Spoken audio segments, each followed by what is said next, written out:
اور اب خبر تفصیل سے इराक के बासर शिया आलिम दीन मुक़्तदा सदर ने जैसे सियासत से सुबुकदोशी का ऐलान किया, इनके मुश्ताइल हामियों ने जवाब में सरकारी महल पर धावा बोल दिया और सियासी बहरान से दो चार मुल्क में एक बार फिर तशद्दुद फूटने के आसार नजर आए।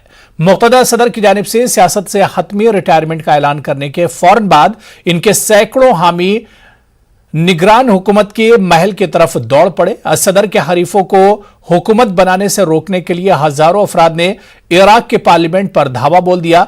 यह पहला मौका था जब इनके हामियों ने महल को तोड़ने की कोशिश की। मुजाहिरीन ने महल के दरवाजों की तरफ जाने वाली सीमेंट की रुकावटों को हटाने के लिए रस्सियों का इस्तेमाल किया। एक बयान के मुताबिक इराक की फौज ने मुजाहिरीन से मुतालबा किया कि वो ग्रीन जोन से फौरी तौर पर पीछे हट जाएं और झड़पों या इराकी खून बहने से रोकने के लिए तहम्मुल का मुजाहरा करें। वाज़ेह के एक ट्वीट में आलिम दीन ने कहा कि वो सियासत से किनारा कशी इख्तियार कर रहे हैं और अपनी पार्टी के दफातर को बंद करने का हुक्म दे रहे हैं।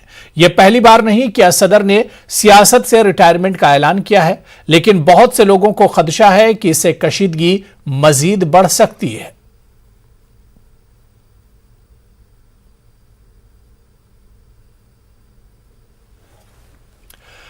ईरान के सदर